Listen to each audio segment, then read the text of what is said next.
Hello বন্ধুরা, আজকের পর্বে আপনারা দেখতে পারবেন অপ্রীতম আর প্রিয়াকে আলাদা করে আটকে রাখা হলেও অপ্রীতম ছুটে চলে আসে প্রিয়ার কাছে।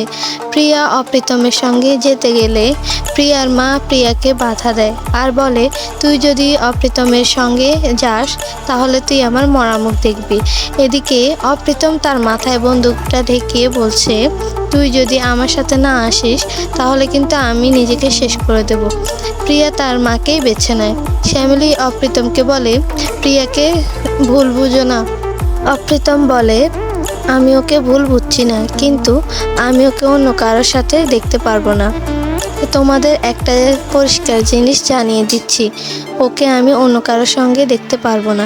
এরপরে চোরাবাড়িতে প্রিয়াকে দেখার জন্য পাত্রপক্ষ আসে। তো বন্ধুরা, এই ছিল আগামী পর্বের আপডেট। কেমন লাগলো জানাবেন। লাইক, কমেন্ট, শেয়ার, সাবস্ক্রাইব করে আমাদের চ্যানেলটির পাশে থাকবেন। ধন্যবাদ।